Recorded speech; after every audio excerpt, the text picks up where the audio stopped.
Brian, we do appreciate your being here this morning. No, Thank you. Oh, that's right.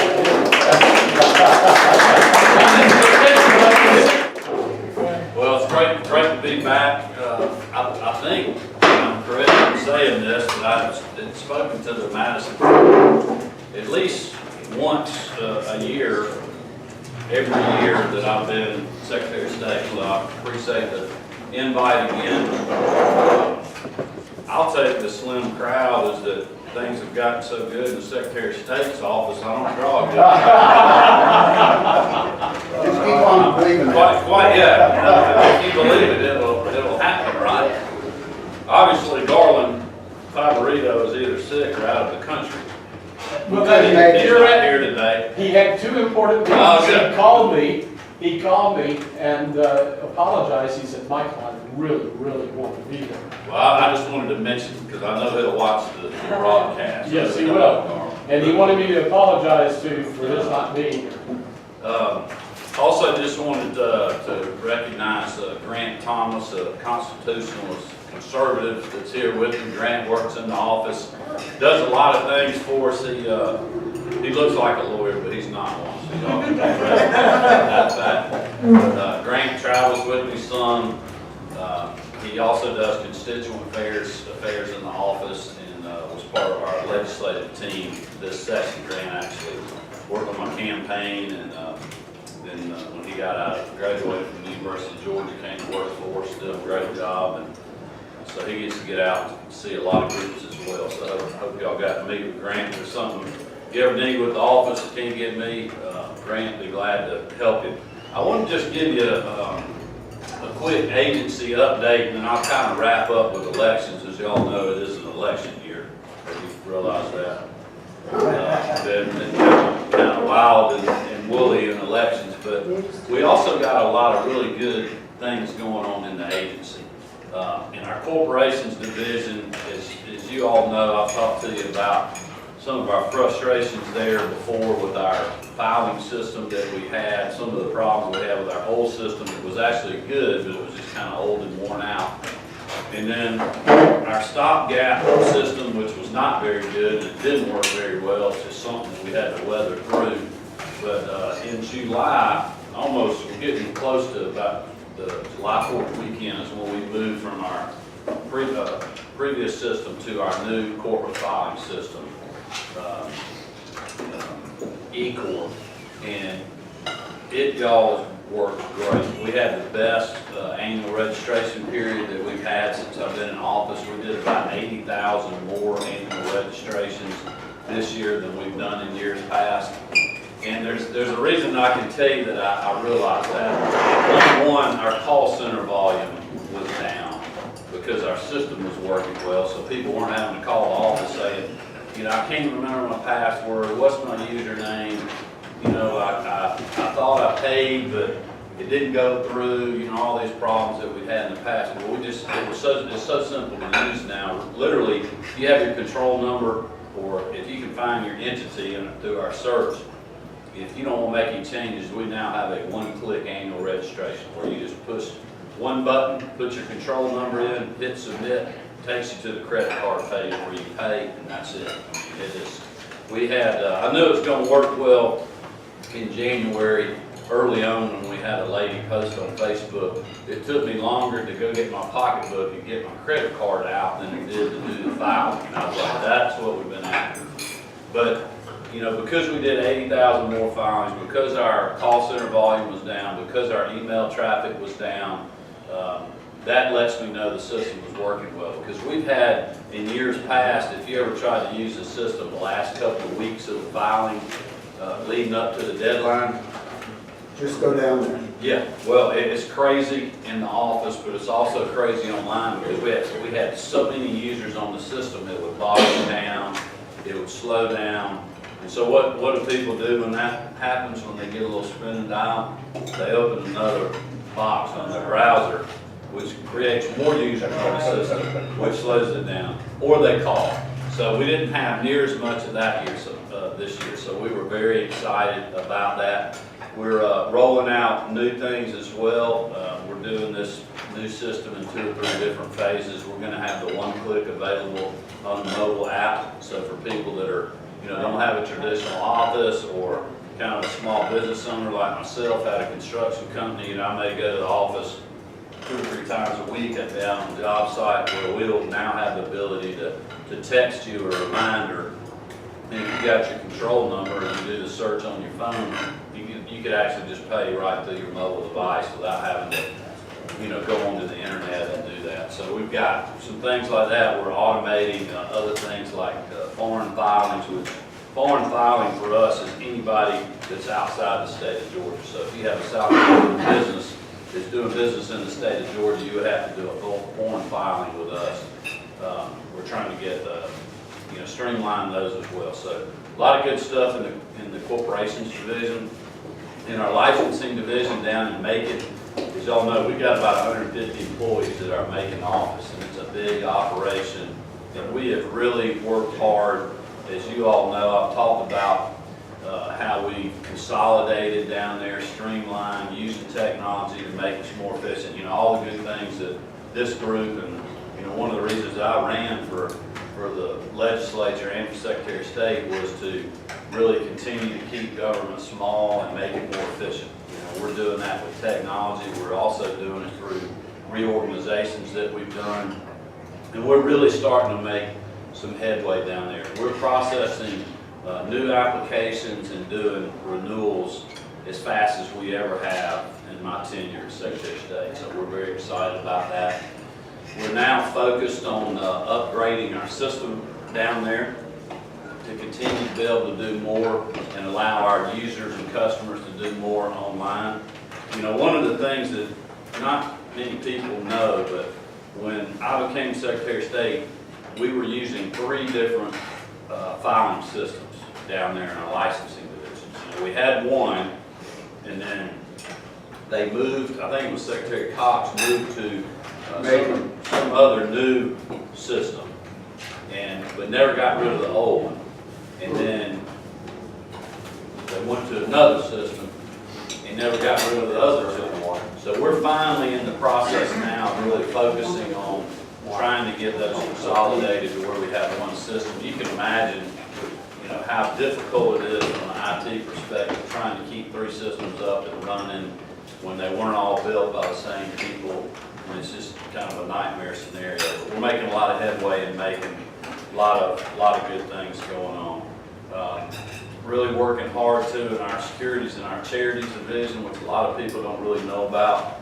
We have kind of built that program back up from really some pretty devastating budget cuts that we got during the downturn. And we took that opportunity to really just remake that whole division. We had a lot of bureaucracy there when I got there. We cleaned a lot of that up, got some new leadership over there. So we feel like there's a lot of really good things going on over there. And then, talking about elections, Michael and I were discussing some of the things that have been going on. As y'all know, the SEC primary idea of having a regional primary for our presidential race this year, not only having Georgia going early on March 1st where we could be influential in the process, but I worked very hard getting other states to buy into that idea and join us. And I worked real closely with Tennessee, Alabama, and Arkansas, Mississippi as well. Mississippi, as you know, went the week after us, but they passed a bill in the legislature and the House unanimously, passed a bill in the Senate unanimously to move their date to March the 1st. Everybody was on board there except one person, and that person was the Lieutenant Governor. And he basically would not let the bill come out of the conference committee, and it died. No, this was in Mississippi. Oh, Mississippi. Okay. So the bill died, and so they ended up going on March the 8th. But if it wasn't for that, we would have had Mississippi join us as well. And it turned out great. Alabama had record turnout, Arkansas had record turnout. We had record number of votes here. Our percentage wasn't as high as it was in '08, but we actually had more people that voted, and that just depends on how many people are on the rolls when you're doing the percentage. But I don't know what you guys think, but from my perspective, I think Georgians really liked being in the mix. Yes. There's been a lot of years where it's kind of an afterthought, or you may be down to 2 candidates, but you basically know who's going to win the nomination. So it's really like, what's the point, you know? And I think, you know, the last year and a half for me were very exciting. Seeing not only our state, but these other states that were participating specifically, like, you know, Tennessee, Alabama, and Arkansas, where, you know, they might not normally get a lot of presidential play, and us as well, having candidates come here, do bus tours, you know, do public meet and greets, go to barbecue restaurants and do, you know, eat lunch and do a town hall where you had 100 people there. Don Kasich did a town hall up in Kennesaw right before the thing. You know, Kasich may not have been the choice of a lot of Georgians, but for anybody that's never been to a presidential event, to be able to go up there and be in the room with a guy that's running for president and see that process work, I mean, that's exciting. You know, Trump had a thing in Macon, Georgia, right across the street from our office down there, had like 6,000 people, and had another 1,000 that they couldn't let in. Same thing happened in Valdosta. You know, you had Ted Cruz going on a bus tour across the state. You know, we had what, eight or nine candidates that came to the Red State event last August in Atlanta, and many of them did public events. I remember that was when Carly Fiorina was kind of riding a high spot, and she had a big event there. Went to events that Cruz had, Scott Walker had. I mean, it was great for us to be in the mix, and I'm going to continue working on that. You know, as soon as the election's over in November, and we know which party controls the White House, that'll dictate a lot of how the presidential race is going to go and how the primary will go 4 years from now. Once that's kind of known, you know, I want to continue to work in whatever fashion it is to keep Georgia at the forefront of us being a player in presidential politics. And I think you're going to see that. I also think you're going to start seeing small regional primaries going. I think one of the things that I've kind of thrown out there, and I don't know how much play this would get, but it'd be great if it would be to, you know, do Iowa, New Hampshire, get rid of Nevada. You know, that was a Harry Reid gift to the unions. The only reason they have that primary in Nevada. It's like 30 delegates. Nobody really pays attention to it. It's just almost a waste of time and resources. So my thinking was do Iowa, New Hampshire, have a 2-week gap, and have a big regional primary in the South that includes South Carolina, and maybe includes some other states like, you know, maybe North Carolina, Kentucky, potentially get Mississippi to join and do kind of a regional primary. That's going to be a better snapshot of the real America out there, I think, regardless of which primary it is, Republican or Democrat. Now, I know there's been some RNC people talking about potentially getting rid of Nevada and doing, you know, maybe a 2-state regional primary, like South Carolina and Georgia. That would be kind of neat too. But I'm committed to trying to keep the SEC primary coalition together. I think everybody was very excited about how well that worked. There's definitely strength in numbers from having all those states going. It basically forces the candidates and the campaigns to come to our state. And look, that's important for us. You know, we've always, I can't remember if I told you all this the last time I spoke, but you know, we always talk, you know, I know everybody in this room has heard of ethanol subsidies, right? I would imagine most of y'all are opposed to that, but even if you aren't, it doesn't matter. You've at least heard about ethanol subsidies. And the reason you've heard about them is because the presidential race starts in Iowa, and that's where all the ethanol plants are, and that's where all the corn's grown, or a lot of the corn's grown. So, you know, they basically pin the candidates down. And my point during the whole SEC primaries, look, all these chickens that we're growing in Georgia that are eating all that corn that they're growing in Iowa are just as important as the ethanol plants, if not more so. So the presidential candidates, you know, we need them to come to Georgia. We need them to learn about our issues in ag and poultry. But we also need them to learn about our other issues and assets that we've got. When you think about the airport, the seaports, you know, our military bases, you know, the other great things that we're doing in Georgia, balancing the budget and things that they should be doing at the federal level. You know, the early states are always getting pinned down to presidential candidates. You know, my thought is that we should be able to do that in Georgia as well. The last thing I wanted, well, so we have the SEC primary and then the May primaries. I know there's a lot going on in Cobb, and I know there's a runoff here as well, so I know y'all are very well aware of the July 26th runoff. But generally speaking, we had a great primary day on May 24th. It was very smooth across the state. Always have a few issues with different issues, being that something the county did wrong from a redistricting standpoint, or some mishap that happened at a polling location that somebody was doing something they weren't supposed to. But for the most part, had a very smooth night. You know, our reporting on our website went well, and we did have a few counties that were very late reporting. There were some pretty good reasons for that. Some of our counties were having to run what we call dual databases because we had special elections going on that were very late in the process, so you couldn't get them on the regular ballots. It was almost like they were having to hold two separate elections at one time. So it takes them longer to count when they do that, or to get the results in. So, but other than that, things went very smooth. And really, from us leading into the November election, while we'll have, you know, probably a brighter focus from the press talking about the presidential race and people paying attention more so, when you really think about it from our perspective or the county's perspective, we have a whole lot less races going on. Because as y'all know, a lot of the races are over with now. You know, our judicial races were nonpartisan.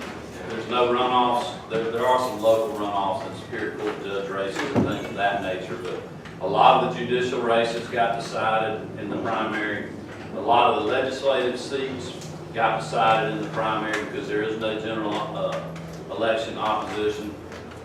And also races that wasn't, that the nominees were decided in the primary, there's no runoff, but they may have a general election. A lot of those are in seats, quite honestly, that unless somebody does something really stupid, they're not going to lose. They're either a real Republican seat or a real Democratic seat, so you don't have quite the focus going on. So in some ways, while the attention and the glare will be more with the presidential race going into November, actually the amount of things that we're having to keep up with have actually been decreased quite a bit.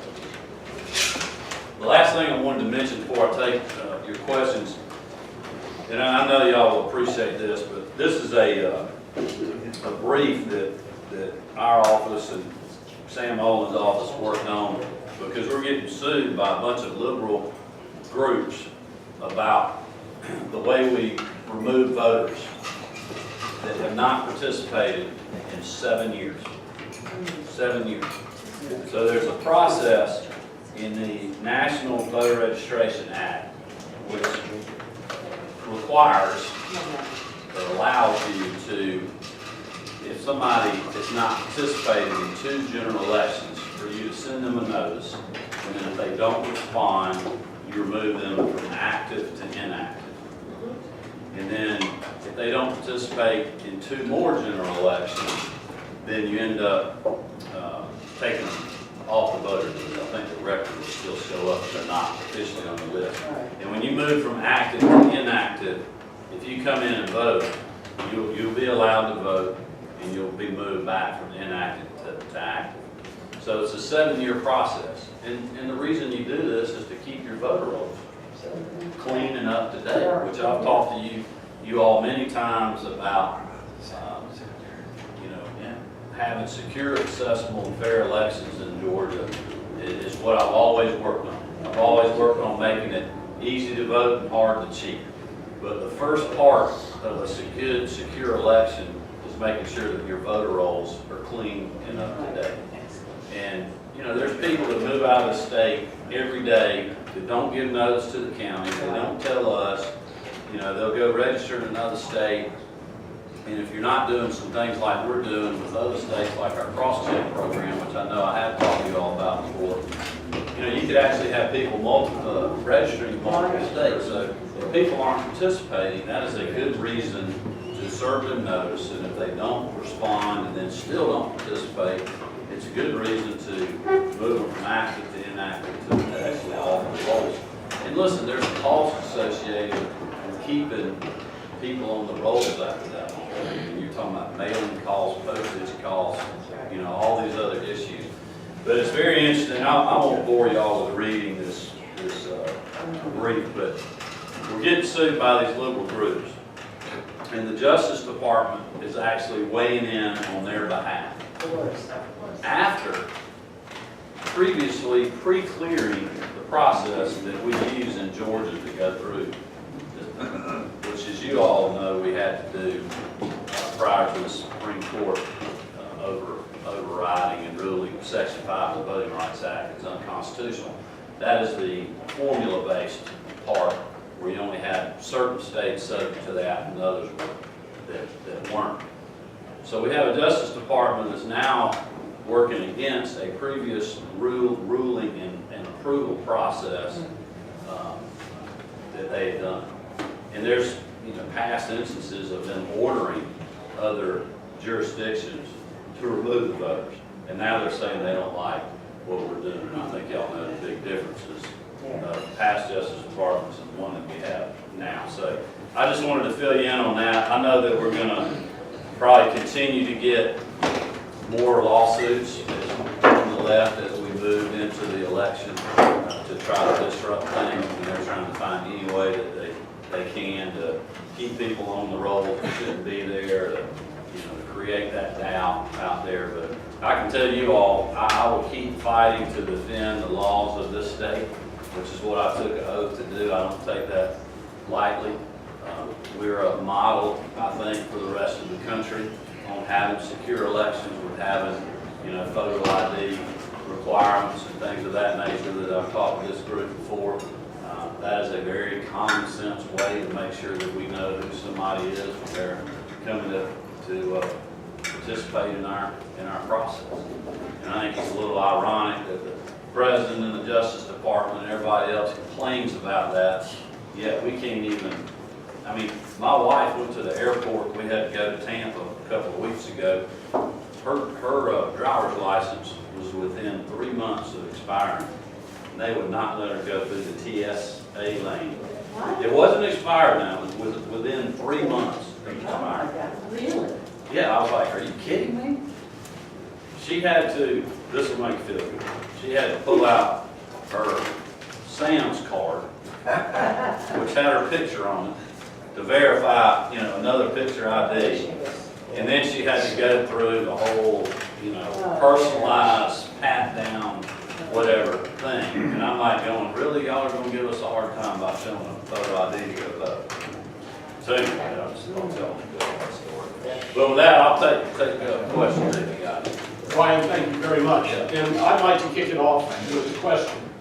And this came up at the convention. I saw David Chair. We've all heard that the state of Georgia is receiving what I understand to be at least $100 million, or perhaps in excess, I'm unsure of the amount, to resettle Syrian refugees. And I asked Senator David Schaefer, who is a Madison Forum member as well, if there was any truth to this. And he said, yes, there is. And I said, why are we doing this? And he said, well, if we don't do this, then there will be private concerns that will take that money, resettle the Syrian refugees, and we won't be assured that we're getting the correct addresses that where these people will be living. Now, I didn't want to debate that during our hall meeting, but that leaves lots of questions.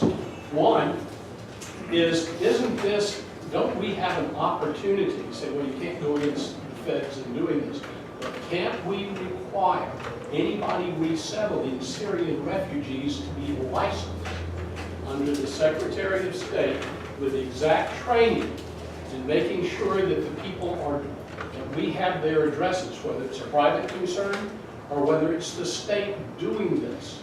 And then, so it's a law, if you would champion such a law, that gives the Secretary of State the authority to license and investigate in helping keep the citizens of this state secure, because probably, I think there's a great chance that some of these people may engage in some behavior, in some atrocity, and then it's going to be traced back to those politicians who supported this and didn't do anything about it, that where something reasonable could have been done.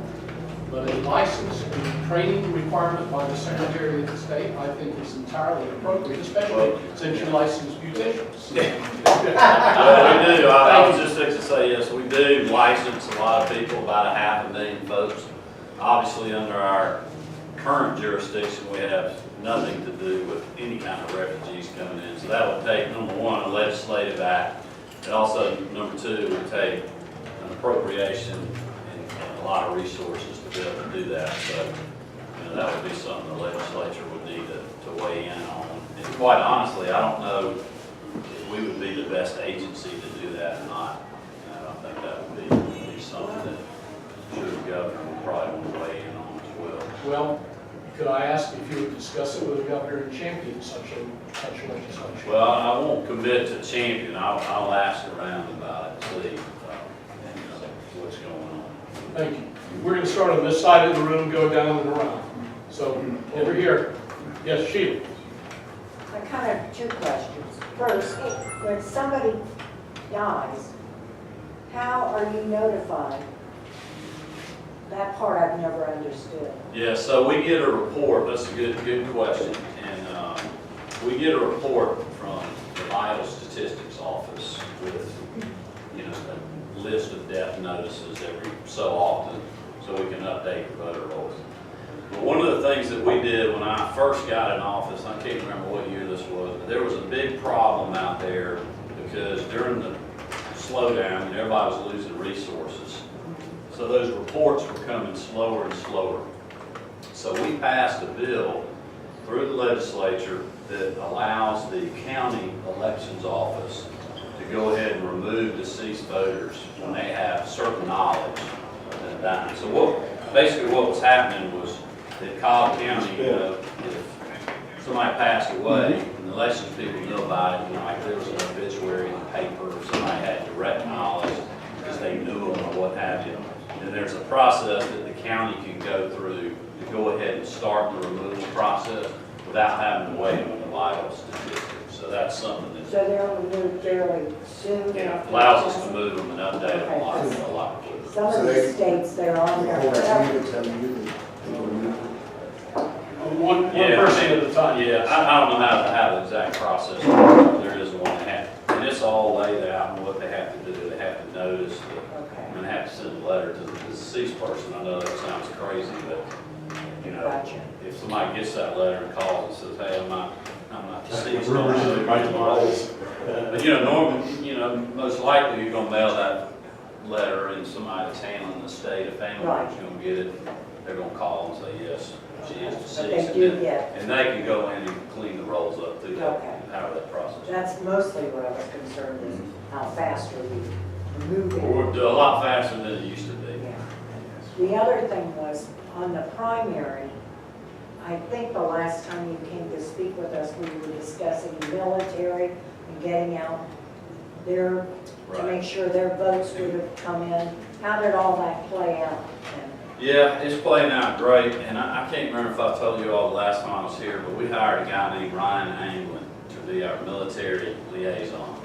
And, we have 4 county liaisons, so we have the state broken up into 4 regions. So the elections officials have one go-to person in our office to contact. We now have a 5th liaison, and that is Ryan Anglin.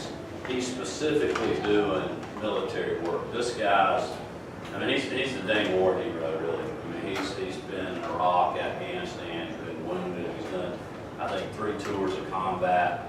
Just graduated from the University of Georgia, just a great guy. So he understands firsthand how difficult it is voting from a foreign country. And his job is to raise awareness about military personnel and their families being able to register to vote, number one. And then number two, what their options are for voting. As y'all know, I've talked to you about our electronic ballot delivery, which we implemented right when I first got in office. It allows us now to email a ballot to the soldier, and just print it out and mail it back. So we're really cutting the time in half for military and overseas voting. Our GA Votes app, where you can log on to your My Voter page through your iPhone or mobile device, it actually has a way now where the military and overseas voters, they can track their absentee ballot. So if they request electronic ballot delivery, they'll get notice of when it's available, so they'll know to go, check their email or whatever.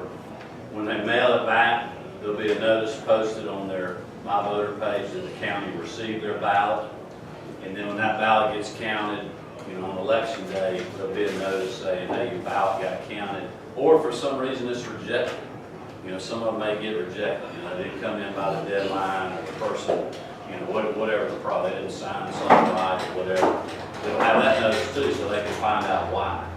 So that gives them a real peace of mind now when they're actually mailing that ballot, wondering, did anybody ever really get my ballot? But Ryan, I'm sorry, I was going to tell you, but Ryan, he's been to almost all of our military bases. He's going to VA hospitals.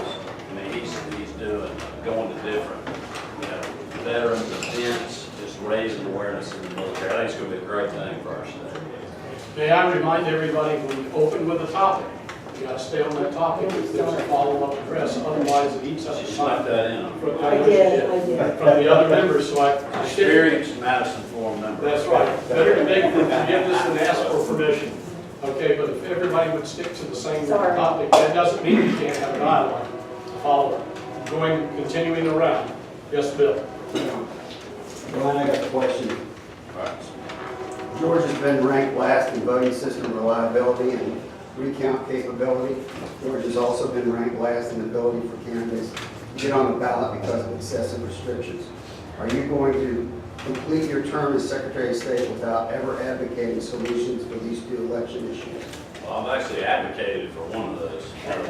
The voting, I've been thinking about this voting system question today when you were saying, I know you did. I'll answer. I'll tell y'all to refer to my, last time I was here, look at the webcast and you can hear my answer again, so I'll take time to explain that. But no, just from the voting machine standpoint, the machine's still working well. We're getting, we do audits after every election with the counties to find out, if any of the equipment's breaking, holding up. And this is not to, I know there's a lot of people in this room that don't like the system that we got, but it was I'll remind you, as you know, that it was one I inherited.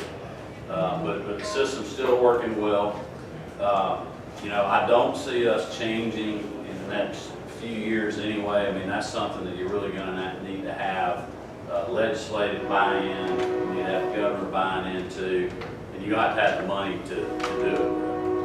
And then as far as the ballot access, I would remind you that I had a bipartisan, well really it was more of a I guess it was bipartisan, because we had Republicans, Democrats, Independents, we had a Libertarian on there, county and city elections officials, and some elected officials. And we actually had a compromise agreement that was in a report that was unanimous now to lower the signature requirement for getting on ballot in Georgia. And I felt like that was a good first step. And as y'all know, another couple of Madison Forum members angered a member of the General Assembly, and they said, well, if this isn't good enough for you, or if it's not enough, we'll just take it out of the bill. So nothing passed. I'm still opening to revisiting that if there's any legislative folks that want to do that.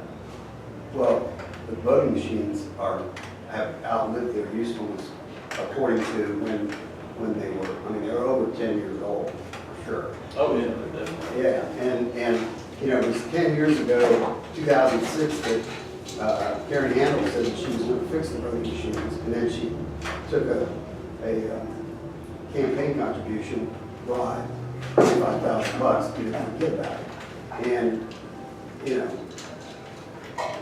they've been a problem all along.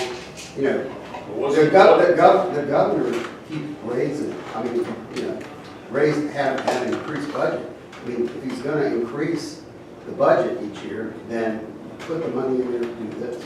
Well, you have to talk to the governor about that. I mean, we took a budget cut last year, you know, the year when all this money was spent. We actually got a cut from the Secretary of State's office. Yes, Jim? I'm going to stay in bounds here, so I'll make a comment, not a question on the first part. But I like the SEC primary. I'm not sure it's worth $30 to $50 million to hold it, and you can explain that. But here's my other question. When I like to look at candidates, I like to go look into their financial disclosures and see who's in their pocket or who owns them. You used to be able to go to your website and get all the information. You could download it and you can manipulate it, put it into Excel. For some reason, you guys have punted all that back to the counties, I think. You have to go to the county election website. No, you have to go to the Ethics Commission's website. Well, it used to be. Oh, county, yeah, no, I see what you're saying. Yeah, so, Financial and disclosure. look, when you say you guys, that would not be me. I don't make No, but the it used to be on the secretary. It still sits there. The information sits on the secretary state. You can export it, you can manipulate it, you can put it in a spreadsheet. Now, if I want to look at it, use Tim Lee's financial disclosure. It's all handwritten. It's garbage. It's not usable You data. didn't talk to your legislators about that, because that was. Why? But why? Why do Because they passed a law to change the electronic filing and move it back to the county level. We had nothing to do. Sure. You know why? Because it becomes unusable and you can't see the information. Well, I'll tell you why I think they did it. It's because they were getting so many complaints at the time. I used to get these complaints because ethics, you know, all those filings used to be in the Secretary of State's office. And they were wonderful. And then they were moved to ethics. And then ethics had all those problems. And you And they had took the ethics out of the name. yeah, transparency, whatever. But seriously, what happened was, and I used to get this complaint like when I would go speak to ACCG, the Association of County Commissioners of Georgia, or GMA, the Municipal Association. Everybody's like, I'm trying to do my filing, but I can't get my PIN number to do my filing. I've tried to call the office, nobody answered the phone. I mean, it was ridiculous how bad it was up there, simply trying to get a PIN number to do an online filing. I had a sheriff from South Georgia call me one day begging for help. I said, man, I can't help you. I have nothing to do with that anymore. I said, I can't get through to them. I know you can't. He said, well, I'm going to just drive my filing up there. So he drove the filing up to Atlanta, gave it to them in person, not to miss the deadline. They fined him anyway because he didn't file it online. And I'm like, oh, you know. Wow. But that was several years ago. I think they have made a lot of headway. No, But it's not very good. Yeah, I'd expect the buggy whip factory to put back into operation any day now. But part of that, when they changed that, because of all those complaints, they moved the paper filing for local officials back to the county. Now, the state, like my filings, they're all online. I personally think that's the wrong way to go too. I mean, I think they should have given it a few years to try to fix the system, and because it is, you know, there was all these complaints about people, well, you know, we don't have a computer, we don't have internet access in rural Georgia, whatever. And I mean, you know, anybody that ever files online, it is so much easier to do it on paper. Plus, you got it all in one place. Right. So I mean, I'm a believer that's where it should be. That was not our decision. That was a legislative change that took place. Yes, Congressman. Brian, I hate to rain on your SEC parade, but I'm with this gentleman. I'm not in favor of it at all. I think it favors the special interest because the turnout for the local election was abysmal. And I believe it's because we had two different primaries. Not only is contribute to the some lower turnout for the local elections, it costs more as well. And as an example, in Cherokee County, it favored the special interest. What election favored the special interest? Well, as an example, the local school system in Cherokee County is pro-left. They elected Brandon Beach because they were the ones who turned out. It's like a special election up there. They had a rally, on school property, on school time, for one of the sheriff's candidates. Just one, because his wife was a teacher. A couple of years ago, the superintendent of schools of Cherokee County was fined, got an ethics fine, for using the school system email system. Well, I can't control what kind of, potential corruption may be going on in your county. But let me just. potential about it. Yeah, well, let me just give you another side of that story. First of all, it's said, we've always had 3 primaries in presidential years. President's primary, the regular primary, and the November election. So that's something that's been in statute for a long time. And I think there is there's definitely an argument that could be made that, yeah, let's move our, primary presidential race back to May. Well, if we do that, we're not going to participate in the presidential race. I mean, it'll be over with. We're going to be an afterthought. Nobody's going to pay attention to us. So what does that get us? The presidential primary is a special election day. So for vacancies and other things, that can be used. I don't know about your $30 to $50 million cost. I haven't ever really run those numbers. And I would definitely disagree with you about turnout for the regular primary. I mean, look, there are a lot of people that came out and voted for Donald Trump for president. Yeah. And they ain't voting in no primary. I mean, it doesn't matter if the primary is in July or May or whatever. And I would imagine a lot of those people, if the primaries had been on that presidential ballot, they probably wouldn't even known who to vote for. And they would have probably left a lot of those races blank. So I don't know that you could really blame low turnout on the primary. I mean, look, in Clark County where I live, we had 10% turnout in the primary. A very good reason for it. We had one Republican primary for a state senator who had like part of Clark County. And it wasn't even the guy that was running against him did absolutely nothing. Most people didn't even know he had an opponent. And on the Democratic side, you had a Democratic primary for tax commission, which nobody cared about. So we had 10% turnout. But you look, our statewide turnout was a little over 20%. If you go back and look historically, other than the splosh, the statewide T-splosh, we normally have between 19 and 22%. And we had 20 point something this election. So very common with other races, tradition, just looking back, tradition. But when you look, there were some counties where you did have a lot going on that had like 30% turnout. I mean, what was the turnout in Cobb? I don't know. So, I mean, I think It was like 15 or something. No, it wasn't very high. It was 18 in Cherokee. 18. It was, Well, that's not far I off. think it was 13.9. I'm not sure on that. But it was low, right, very low. So anyway, if you think about that, if the statewide turnout was 20+%, but you had dismal turnout, in places y'all are talking about, well, that means that somewhere else they had to have higher turnout to get those numbers to even out. So I would disagree with you on that. Yes, sir. Fair enough. It's a good discussion, though. When they first started using the electronic cards to vote with, I know they were made by the communist Chinese because it said on the cards made in China. Do they still make them? Do the communists still make our election cards? Have you actually been to the factory where they build machines? I remember the cards had made in China on them with cards. Yeah, I don't know. This was way back when they first started because I was working the elections. I remember that. They took them away. Yeah, I don't know. I checked on that. Have you actually been to the factory where they build machines? The voting machine? Yes.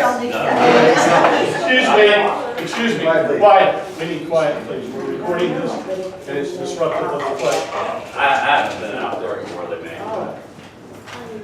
it. That's a good question, Johnny. Because we have seen demonstrations from, I believe it was MIT on Fox and Friends several years ago, where there was distortion on the voting cards.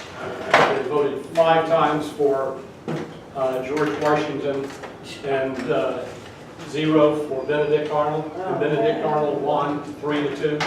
And the code on the cards, I'm sure you've seen that. Oh, yeah. It's aired a couple of times. And it was, it was Princeton University. It was Princeton University, the math department, and then the computer science department verified it. And that the code on the cards would infect the machine. And then you get a clean card in, so somebody could bring the card in that infected machines, and then the infected machines could transfer that to another card, a clean card. And so it could propagate throughout.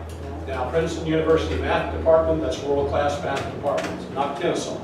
Anything wrong with Kennesaw, but when it comes to the two, one has authority and credibility, and the other one does not if they're debating that point.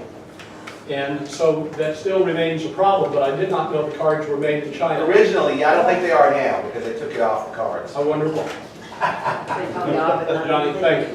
I would just encourage you that, anytime these studies or videos or anything else come out, just make sure you know what kind of system that they're testing versus the kind of system that we have. Kudos for the registration I'm sorry. process. Kudos for the registration process. I'll say that. Both professional licenses and business licenses, Brian, y'all have done a fantastic job getting this thing straightened out. My question is this, Consumer Reports, the latest issue, has an article in there about technology and the voting process. I have not read it yet, but my question is there, we're doing the ballots overseas, electronic and what have you. Is there a move afoot within your office or within the legislature, I'm not sure how this would happen, to go to electronic balloting with the idea that maybe it would increase participation? I have personal doubts about that myself, but if your comments, please. I'm waiting on a Madison Forum unanimous resolution to move to internet voting. We'll take that up. We have Too much fraud. an advisory committee meeting after this. We'll take that up. Yeah. Thank you. No, all kidding aside, there's no movement in my office on any kind of future voting system. But I will speak to that, because I think it's going to be an interesting debate that we have, and I know one that you all will pay attention to. There's a lot of, as you can imagine, new technology coming out in voting equipment. I've got to see some of it. I don't know that any of it's actually in place and working yet. But when you look across the country, it's very interesting to see, you got some states moving away, going to all mail-in ballots, going back to all paper. It scares me to death. Me too. Now, I know there's a lot of people in this room that don't like our electronic machines and want to have a paper receipt and everything else, but I can tell you that voting by mail to me is just can be rampant with fraud for a couple of different reasons. Number one, we had a relative of somebody that works in the office that lives, I think it was in Oregon or Washington, and they were doing all mail ballots. And this person asked that person, so how'd the voting by mail work? She was like, oh, it worked great. I said, really? She said, yes. She said, they mailed 3 ballots to my house. She said, what'd you do with them? She said, well, I voted all 3 of them. I thought, well, you're not supposed to do that. And they're like, well, they sent them to me. So I think that is a problem. I think you also have the scenario, if you ever talk to, what happened in Allen West's race down there in Florida. Oh, he got screwed. And I'm no expert on what happened there, but I've talked to enough people to know that, the thing that they were concerned about in that outcome was that the absentee ballots, which are paper, that people were just, it's not that they were changing the count, it's just they were just tearing those votes up. Uh-huh. So, you know, you could manipulate an election, not just by changing how somebody voted, but actually just removing the vote altogether. If you got a high, you know, if you're in a high Republican precinct, that normally 70% of those people are gonna vote Republican, well, if you take out 10 ballots, there's a good chance that 7 of them would have been Republican, so it lowers the number of Republican votes. So I think there's issues with that. Now, I do think down the road, you're gonna see the technology to vote over the internet. We're certainly not there now. I would not advocate for that. But I think as the millennials, as they age, they're gonna want that. And that would have to be the last question for us, depending on time that you can, if Secretary Kemp does have time to stay and answer. But I'd like, since you mentioned Alan West, he was here prior to that election. And I did ask him the question, are you concerned about the voting processes in Florida? And he didn't know as much about it as I did. And he said to me, he said, I'm confident, I'm absolutely sure that the voting processes in Florida were just fine. Okay? You gotta know what you're talking about. And Alan West is a great guy. So, but anyway, Secretary Kemp, you have, it's 2 minutes after. So with that, we always take pride in starting on time, ending on time. But since Ted has videotaped this, I'm going to make an exception if you've got a quick question. I do have a quick question. Go ahead. It's really regarding write-in candidates. Right, okay. Do you, it's a 3-part question. Do write-in candidates have to pay a qualifying fee? Number 2, do you maintain a list of write-in candidates? And number 3, do the write-in candidates appear at the local polling places on some sort of list? A quick Grant, 3-part question. you got those? Yeah. I do believe they pay a qualifying fee, but I'm not positive. They do. Yeah. And then, I know we have a list of all the write-in candidates, because they have to, you know, you can't just write, I mean, you can write somebody in, but it's not going to count unless you are on the list. So we definitely have a list. And I don't believe they're posted at the polling location, which that's what makes it so hard. I can double check all 3 of those if you'll just give Grant your email address and we'll verify all that. I don't want to tell you something that's not right. Thank you. Thank you all for coming. Yeah, thank you.